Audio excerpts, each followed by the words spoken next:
Dios les bendiga, continuamos desarrollando la armadura de Dios. Ya vimos acerca de algunas prendas, como el cinto de verdad, la coraza de justicia y el calzado de los pies con el apresto del Evangelio de la paz. En este video tendremos el desafío de adentrarnos en el escudo de la fe. Primero me gustaría enfatizar en la importancia que tenía el escudo en un soldado. Cualquier objeto que permitía oponer, al adversario una superficie era llamado escudo y aseguraba cierta protección. La madera solía prevalecer como armazón, lo fabricaban de diferentes maneras, según la clase de protección del combatiente. La medida estándar del escudo iba desde los hombros del soldado hasta la parte superior de la rodilla. Y la forma otorgaba una cobertura formidable, tanto para el soldado como para sus compañeros de fila, sobre todo cuando se trataba de una formación cerrada, ya que la alineación de varios escudos se transformaba en una muralla casi infranqueable para el enemigo. Usar un escudo también requería de cierto entrenamiento, ya que un mal movimiento podía herir a un compañero, ¿no? Yo creía también que era un arma de defensa solamente, pero investigando vi que en ocasiones también era de ataque, porque algunos escudos solían tener en el centro una especie de superficie como punta, cortante, y en una pelea cuerpo a cuerpo con un empellón el soldado podía dañar al oponente. Por lo general el soldado común solía tener un escudo de madera forrado con cuero. El cuero era empapado en agua y cuando un dardo de fuego golpeaba el escudo, era rápidamente apagado, ya que el cuero humedecido en agua apagaba las flechas encendidas con brea que el enemigo lanzaba. Y llevaba cierto mantenimiento, ya que del lado de la madera también le aplicaban un ungüento especial que era un aceite que mantenía esa madera y no permitía que ésta se rajase o resquebrajase. Pablo en Efesios en el capítulo 6, versículos 16 refiere: sobre todo tomad el escudo de la fe con que podáis apagar todos los dardos de fuego del maligno. Creo importante comenzar analizando que la fe tiene su origen en Dios mismo, que es quien la da. Si vemos en Efesios en el capítulo 2, versículo 8 dice: porque por gracia sois salvos por medio de la fe, y esto no de vosotros, pues es don de Dios. Así que vemos que la fe es un regalo de Dios. Cuando uno recibe regalos, va a tratar de cuidar eso, que recibió. Hay una norma en la sociedad que pregona: los regalos no se regalan, son para uno. Un regalo es algo especial que tiene mucha carga emotiva. Y lo bueno es que Dios lo hace de manera individual. Y a cada uno, ese don de Dios, ese regalo es para ti, para mí, para cuantos estén dispuestos a aceptar como su Salvador al Señor. Otra de las características de la fe es que sin dudas está conectada con la gracia de Dios y fue dada a nuestra vida como un regalo. En el Antiguo Testamento se utiliza la palabra fe en 2 o 3 oportunidades. Ya en Isaías, en el capítulo 58, versículo 11, se vislumbra una fe más conceptual a la del Nuevo Testamento. Dios va a referir por medio de Isaías: ¿y de quién te asustaste y temiste que has faltado a la fe? Y no te has acordado de mí, ni te vino al pensamiento. Dios venía marcando por el profeta que el hombre debía guardar el derecho y hacer justicia porque cercana estaba la salvación. Pero el problema era que Israel quería independencia y miraba muy poco a Dios. Solían recurrir a él cuando la cosa se ponía muy fea. Y el reclamo de Dios es que ellos más bien le ponían fervor a los ídolos debajo de todo árbol frondoso, pero no tenían el mismo fervor o fe o entusiasmo hacia Dios. También vamos a ver en Habacuc, en el capítulo 2, versículo 4, un concepto de fe cercano ya al del Nuevo Testamento. Ante las amenazas de los caldeos está la expresión de el justo por la fe vivirá. El hombre es capaz de creer en algunos hechos históricos, en conjuntos de dogmas, de ideologías, de doctrinas, en una religión. Pero la fe en Dios es algo mucho más profundo que eso, ya que en primer lugar, nuestro espíritu, el intelecto, la voluntad y las emociones se involucran plenamente en el acto de fe. Si revisamos el Nuevo Testamento, vamos a ver que el término fe es muy utilizado. La palabra griega para fe es pistis, usada para definir la certeza de algo y la confianza sobre algo. Esta palabra aparece 239 veces. La palabra pisteuo, que significa creer, la vamos a encontrar 227 veces. Esto demuestra la importancia del tema en el nuevo pacto. Por eso está directamente relacionada a la gracia, ya que el nuevo pacto tiene origen al mismo tiempo que la dispensación de la gracia.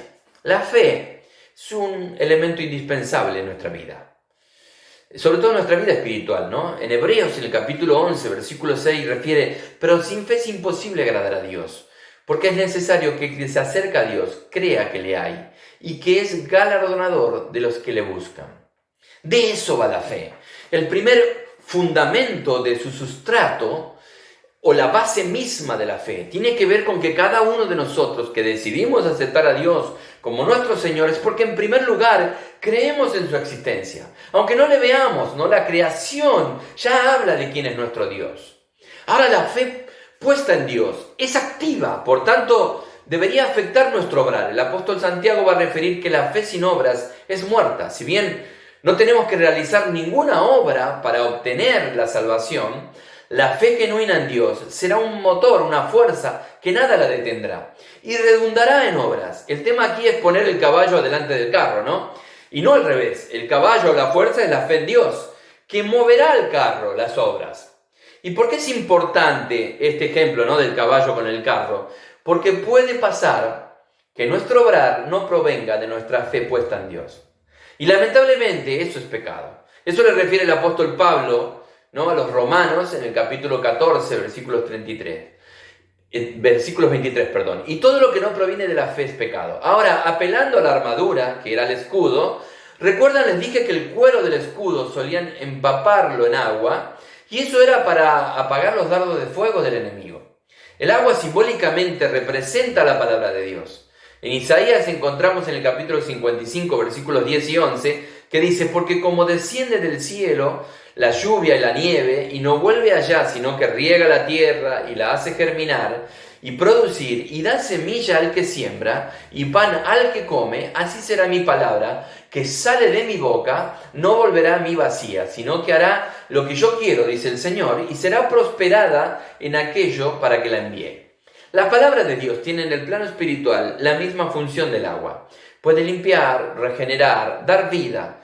Como la caída del agua tiene un propósito, de la misma manera su palabra tiene un gran efecto en nuestras vidas. La palabra de Dios nunca vuelve a él vacía. Siempre genera algo en nosotros. La palabra de Dios es agua viva, que limpia, que purifica. Miremos lo que Pablo les refiere a los Efesios en el capítulo 5, versículos 25 y 26. Y así como Cristo amó a la iglesia y se entregó a sí mismo por ella, para santificarla, y habiéndola purificado en el lavamiento del agua por la palabra de Dios mantiene viva nuestra fe, no solo en el sustento de la misma, en la base, sino también en la defensa contra los ataques de nuestro enemigo. Es elemental empapar el cuero de nuestro escudo y que pueda cumplir la función de apagar los dardos de fuego enemigo.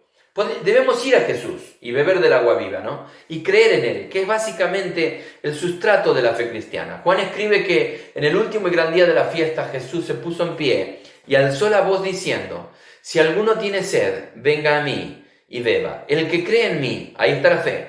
Como dice la Escritura, de su interior correrán ríos de agua viva, ¿no?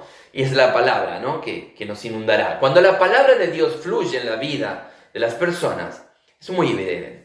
Es muy evidente cuando alguien está empapado de la palabra. El que creyó en Jesús y se alimenta de la palabra, tiene temple, buenas respuestas, no está preocupado, su corazón está confiado, no teme a las malas noticias, su fe no está atada al ánimo, a los sentimientos, está cimentada en Dios, en su palabra. Pase lo que pase en su vida, sea que llegue un dardo, podrá apagarlo con el escudo de la fe. Sea un ataque directo, su escudo está mantenido con agua. Es por eso que el motor y alimento de la fe, escuchar la palabra de Dios y también la lectura propia diaria de su palabra, que es la Biblia, y la puesta en práctica de esa palabra, ¿sí? Muchas de nuestras flaquezas se deben a la falta de doctrina bíblica. Pablo les refiere a los romanos en el capítulo 10, en el versículo 17, que así que la fe es por el oír y el oír por la palabra de Dios. La fe es fortalecida y renovada por la palabra de Dios. La fe puede apagarse también o menguar, ¿no? Recuerden que Jesús a sus discípulos en una oportunidad les dijo hombres de poca fe. Esto lo podemos leer en Mateo 8:26. Como también puede ser algo reconocido en una vida. En una oportunidad, una mujer que tenía una enfermedad del flujo de sangre tocó el borde del manto de Jesús y su fe hizo que del maestro saliera poder, virtud. Un centurión y una mujer sirofenicia fueron elogiados por Jesús por su gran fe. El creer es elemental, pero debemos estar empapados con la palabra de Dios. Así como el cuero del escudo debía ser humectado permanentemente con agua, de la misma manera nuestra fe debe estar inundada de la palabra de Dios, ¿no? Esa palabra que nos da vida, que nos fortalece. Cuando atravesamos tribulaciones, parece que nuestra fe tambalea, ¿no? Encontramos en 2 de Corintios que este tesoro lo tenemos en vasos de barro para que el poder y la excelencia no sea nuestra, sino de Dios. Que aunque atribulados, no angustiados, en apuros, pero no desesperados, perseguidos, pero no desamparados, derribados, pero no destruidos. Pablo va a referir que teniendo el mismo espíritu de fe, conforme a lo que está escrito, creí, dice él, por lo cual hablé, nosotros también creemos, por lo cual también hablamos, sabiendo que el que resucitó al Señor Jesús, a nosotros también nos resucitará con Jesús. Interesante poder entender esto, ¿no? Resucitaremos. Sí, señores, por eso no estamos angustiados, desesperados, desamparados, no estamos destruidos. Cuando leemos esto en su palabra, la fe en nuestro interior debe inflarnos el pecho y a su vez nos hace estar tranquilos, ¿no? Confiados. Eso es puramente fe, amigos. Y es aumentada al escuchar y leer las palabras de verdad. Otro ingrediente que mantiene fuerte nuestro escudo es el aceite que se le aplicaba a la madera, ¿no? El aceite en la Biblia tipifica la unción del Espíritu Santo y su obrar.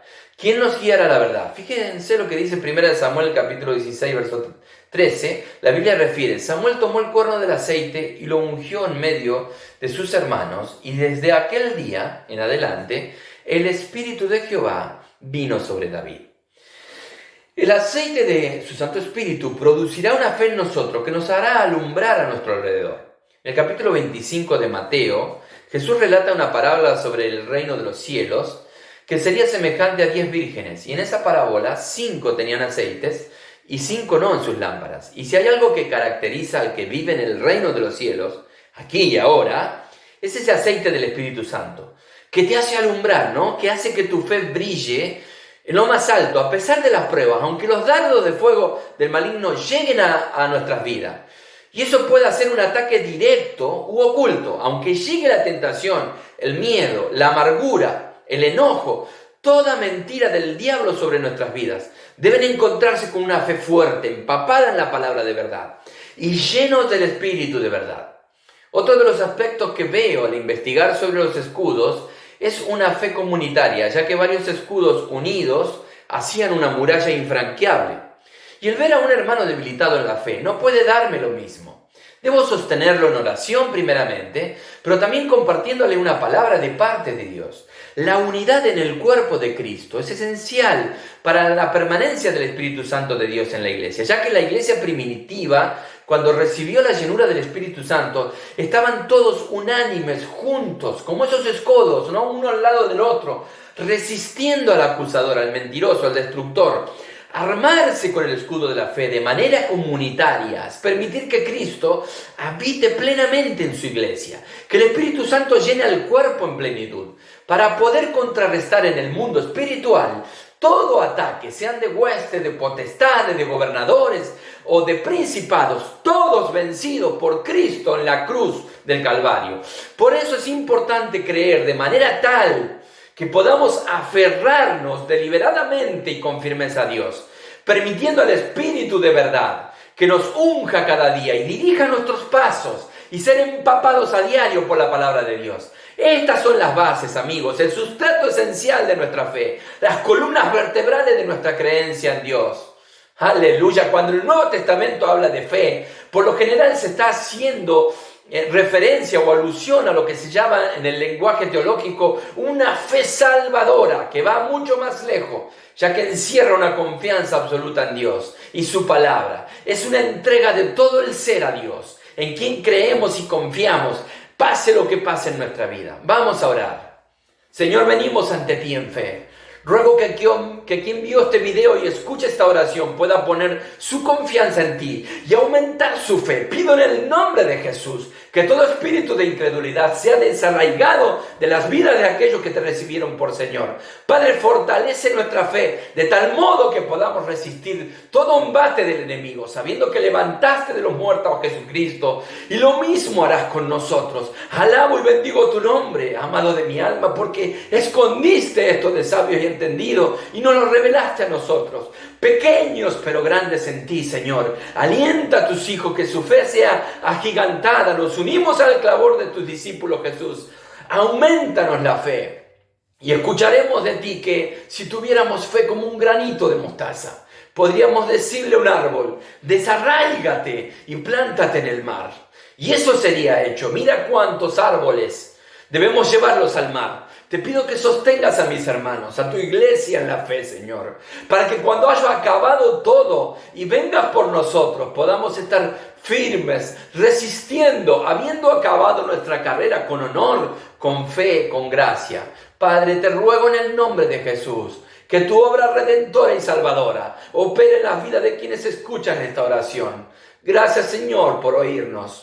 Trabajaremos en nuestro escudo, Señor. Acudiremos a tu palabra. Queremos ser llenos del Espíritu Santo. Aumenta nuestra fe por amor de tu nombre. En el nombre de Jesús. Amén. Dios bendiga tu vida.